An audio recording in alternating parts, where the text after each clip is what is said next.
Kejadian tak terkendali lagi. Puluhan wanita telah dibawa ke sana kemari. Nafsu birahi telah menyertai perampokan ini. Datuk Kinantan dan 8 guru lainnya telah terluka parah. Sorot mata mereka melemah menatapi musuh yang berpesta pora dengan perempuan-perempuan mereka. Jerit tangis dan suara tawa bercampur baur, pekik menyayat hati membuat langit seakan telah runtuh. Kebiadaban dan perlakuan kotor kepada yang lemah. Kalian mengaku pendekar tapi hanya mampu menganiaya yang lemah. Tiba-tiba suara besar dan sangat jelas membahana menembus ke lubang telinga dan mampu membuat jantung para manusia di tempat ini berdegup kencang. Untuk beberapa saat para perampok dan seluruh manusia di tempat ini terdiam dan kebingungan.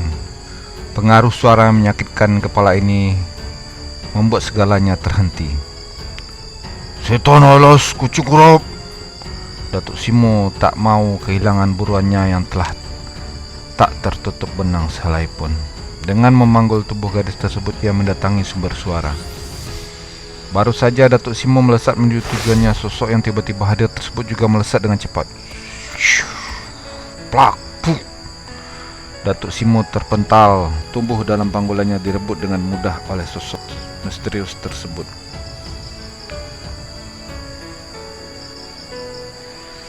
Sosok misterius tersebut merebahkan tubuh sang gadis tepat di sisi Datuk Kinantan. Sehelai kain penutup jendela kereta kuda direnggut paksa. Begitu tubuh mulus tak tertutup, sehelai benang itu dibaringkan.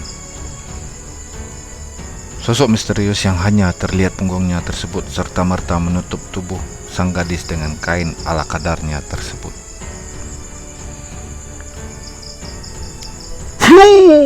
Datuk Simo tahu-tahu kembali meluncur dengan serangan mematikannya, jurus pamungkas yang mampu menghancurkan karang sekalipun.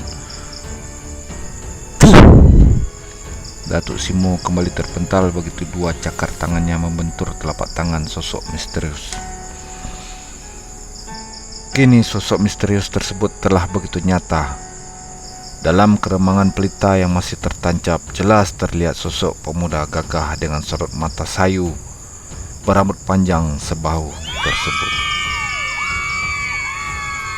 Sosok pemuda gagah itu berkelebat cepat.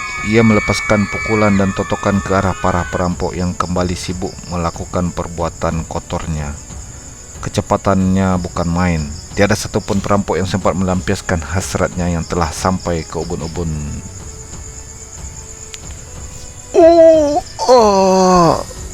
Erangan tertahan mengikuti seluruh perampok yang kini terpaku di posisinya masing-masing. Mata mendelik, lidah tak mampu lagi berucap. Walau dalam hati sumpah serapah kepada sosok yang menyerang begitu tiba-tiba ini. Mereka hanya mampu memandangi mangsa yang hampir saja dinikmati di depan mata. "Bebaskan para wanita dari mereka. Yang satu ini biar ku selesaikan." Pria misterius tersebut berucap kepada Datuk Kinantan secara pasti. Kemudian ia melesat menyongsong Datuk Simo yang berlarian dengan kaki dan tangan bagaikan seekor macan tutul yang siap menyerang.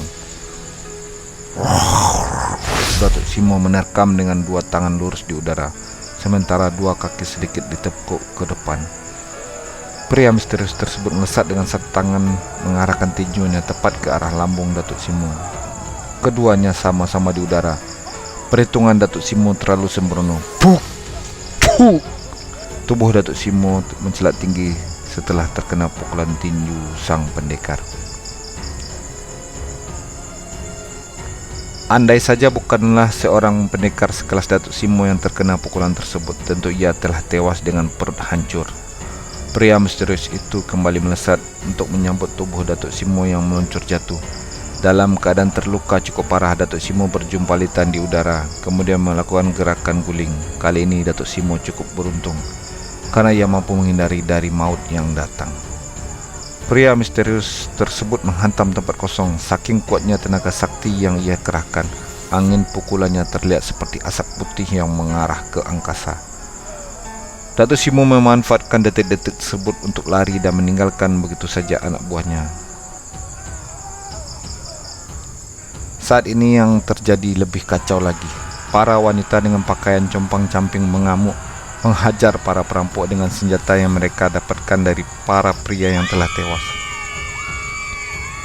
Alhasil pekik suara para wanita kini terjadi bagaikan sekawanan orang liar memenuhi mangsanya yang kaku seperti patung setelah terkena totokan pria misterius tersebut. Anehnya kejadian ini seperti biarkan saja. Tiada satupun pendekar maupun pria misterius tersebut berniat menghalangi. Para pendekar yang masih mampu bergerak juga ikut membunuhi para perampok seperti layaknya Alkojo yang menebas leher dan menusuk siapa saja dari para perampok yang mereka temui. Ini untuk pembalasan ayahku, suamiku telah tewas, engkau juga harus mati. Ramai makian mengiringi proses pembantaian ini. Datuk Kinantan dan 8 guru besar yang tersisa dengan tertatih-tatih berusaha mendekati sosok pria misterius yang sedari tadi duduk terbangun di dekat berbatuan.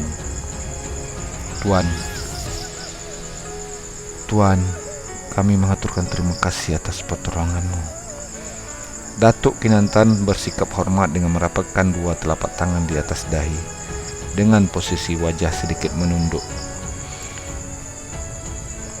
Siapa mereka yang tega berbuat seperti ini kepada kalian? Wajah pria misterius tersebut kini jelas terlihat. Seorang pemuda yang rupawan dengan alis tebal, kulit wajah kuning langsat bermata sayu dan senyum manis serta lesung pipit di pipi. Mereka para perampok dari lembah di depan, Tuan. Datuk Kinantan tak ingin menjelaskan panjang lebar karena kondisinya kini telah kritis. Setelah berucap seperti itu, Datuk Kinantan tumbang ke samping. Wajahnya sangat pucat bagaikan tak memiliki darah lagi. Engkau terluka berat, Datuk.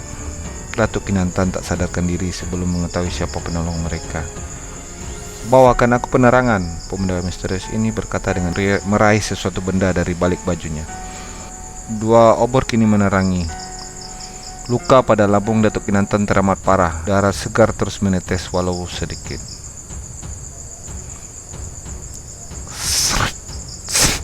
Pakaian Datuk Kinantan dikoyak lebih besar. Pemuda misterius tersebut membubuhkan bubuk obat dari dalam botol kecil berbahan bambunya.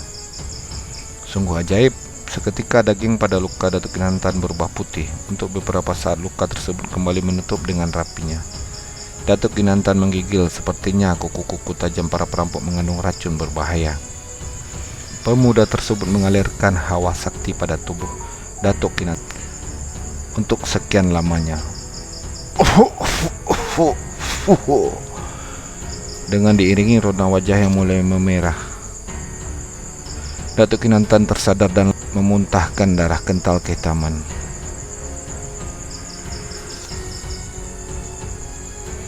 Sudah, istirahatlah, Datuk.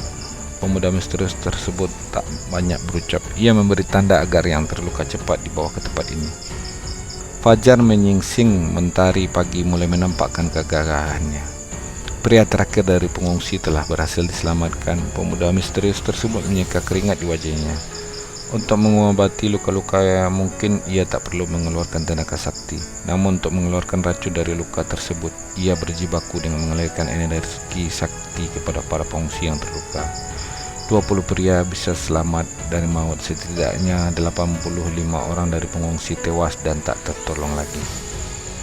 Kebumikanlah sahabat-sahabat kalian.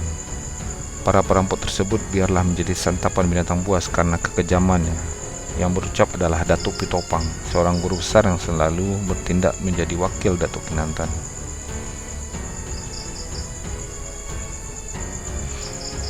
Tidak usah, balaslah kejahatan dengan kebaikan.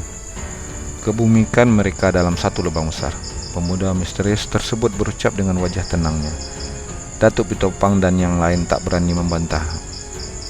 Mereka mengikuti saja arahan sang pemuda yang menjadi malaikat penolong itu.